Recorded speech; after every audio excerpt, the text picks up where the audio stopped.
어쩜 이렇게 시간이 안 가는지 정말 버스 안에서 going 이불 속에서 going은 언제나 너에게 going. Nah, konsep dasar dari penelitian. Nah, penelitian itu berawal dari pengetahuan dan ilmu, berawal dari kekaguman manusia akan alam yang dihadapinya, baik alam besar maupun alam kecil. Nah, kemudian kekaguman tersebut menyebabkan timbulnya rasa ingin tahu.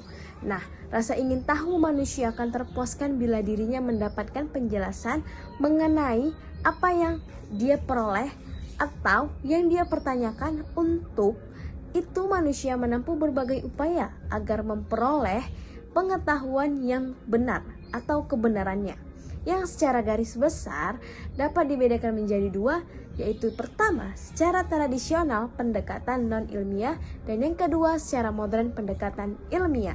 Penelitian adalah proses sistematis untuk menghasilkan pengetahuan baru atau memperbaharui pengetahuan yang ada tentang suatu pertanyaan atau masalah tertentu.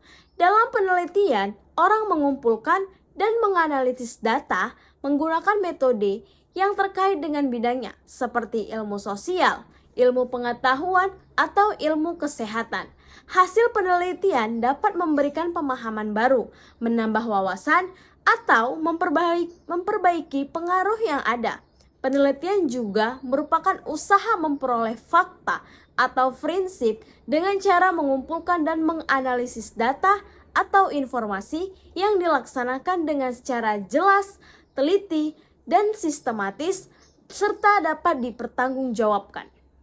Nah, kemudian ada sikap dan cara berpikir peneliti. Yang pertama, bersifat objektif, di mana sikap objektif ini seorang peneliti harus dapat memisahkan antara pendapat pribadi dan fakta yang ada untuk menghasilkan penelitian yang baik. Seorang peneliti harus bekerja sesuai atas apa yang ada di data yang diperoleh di lapangan dan tidak memasukkan pendapat pribadi yang dapat mempengaruhi dari keabsahan hasil penelitiannya. Berarti tidak boleh subjektif ya teman-teman. Yang kedua, ada kompeten. Seorang peneliti yang baik memiliki kemampuan untuk menyelenggarakan penelitian dengan menggunakan metode dan teknik penelitian tertentu. Dan yang ketiga, ada faktual. Seorang peneliti harus bekerja berdasarkan fakta yang diperoleh, bukan berdasarkan observasi, harapan, atau anggapan yang bersifat abstrak. Selain itu, seorang peneliti juga diharapkan memiliki pola pikir yang mendukung tugas-tugas mereka. Cara berpikir yang diharapkan dari seorang peneliti adalah sebagai berikut. Nah, kemudian cara berpikir. Yang cara berpikir skeptis. Yang pertama ada berpikir skeptis. Seorang peneliti harus selalu mempertanyakan bukti atau fakta yang dapat mendukung suatu pernyataan, tidak mudah percaya.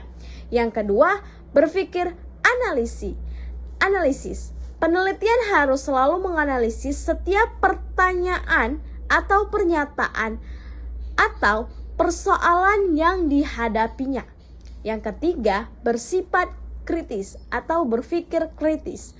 Nah, mulai dari awal hingga akhir kegiatan, penelitian dilakukan berdasarkan cara-cara yang sudah ditentukan, yaitu prinsip memperoleh ilmu pengetahuan. Tujuan penelitian, di mana tujuan penelitian ini adalah untuk merumuskan pertanyaan-pertanyaan dan menemukan jawaban-jawaban terhadap pertanyaan penelitian tersebut. Tujuan dapat beranak cabang yang mendorong penelitian lebih lanjut. Tidak satu orang yang mampu mengajukan semua pertanyaan, dan demikian pula tak seorang pun yang sanggup menemukan semua jawaban, bahkan hanya untuk satu pertanyaan saja. Maka kita perlu membatasi upaya kita dengan cara membatasi tujuan penelitian.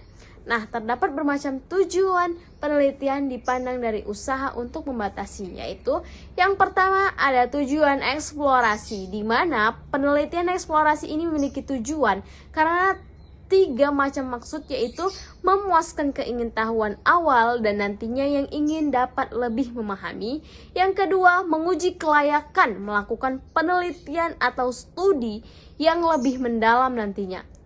Yang ketiga, mengembangkan metode yang akan dipakai dalam penelitian nantinya. Kemudian ada deskripsi. Nah, tujuan dari deskripsi penelitian ini berkaitan dengan pengkajian fenomena secara lebih rinci atau membedakannya dengan fenomena yang lain. Ya, prediksi penelitian.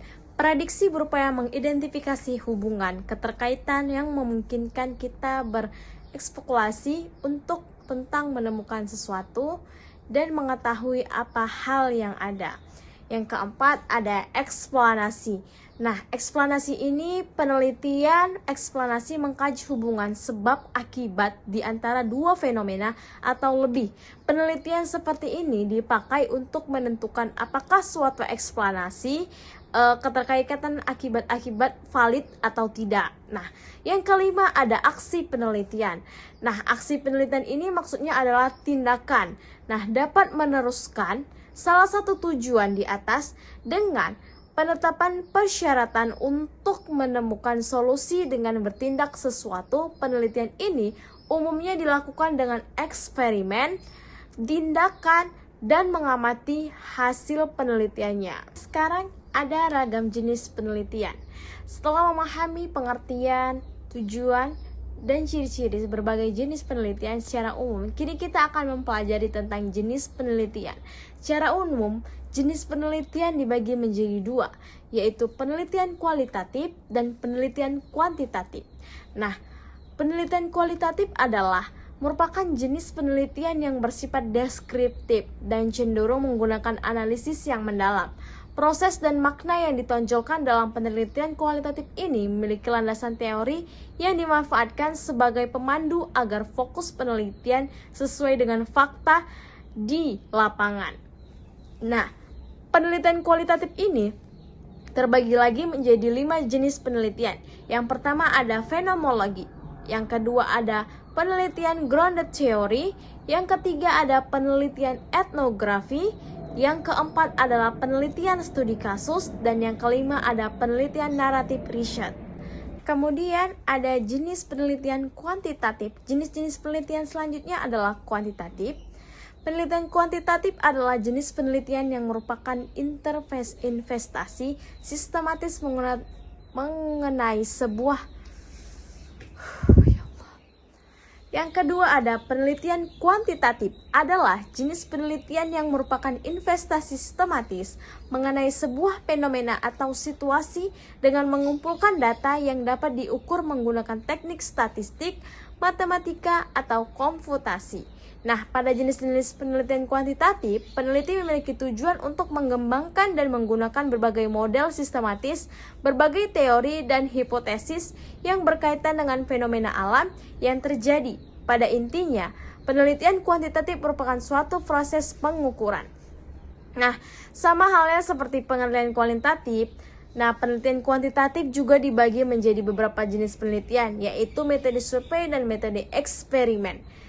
Dan yang keempat ada penelitian deskriptif, adalah penelitian yang dilakukan menggunakan metode penelitian yang dalam proses pengumpulan datanya memungkinkan peneliti untuk dapat menghasilkan deskripsi mengenai fenomena sosial yang diteliti. Selanjutnya melalui data deskriptif yang didapat peneliti dapat mengidentifikasi bagaimana fenomena tersebut terjadi. Nah, teman-teman, yang ketiga ada penelitian eksperimen, adalah suatu kegiatan pengumpulan data, pengolahan data, analisis, dan penyajian yang dilakukan dengan metode percobaan yang bersistem dan terencana untuk membuktikan kebenaran suatu teori dari lain sebagainya. Tujuan dilakukannya penelitian eksperimen ini adalah untuk mengetahui sebab akibat yang tercipta antar variabel. Nah, kemudian yang terakhir ada penelitian empiris, di mana jenis penelitian empiris ini merupakan metode penelitian atau pengumpulan data yang dilakukan dengan proses logis untuk dapat mendapatkan jawaban dari pertanyaan atau masalah yang diajukan. Pengertian empiris sendiri merupakan suatu istilah dari dalam filsafat untuk menjelaskan mengenai pengalaman atau sumber pengetahuan. Artinya, penelitian empiris yaitu jenis penelitian yang pengumpulan datanya diambil dari data-data lapangan sebagai sumber data utama seperti hasil wawancara dan juga hasil observasi.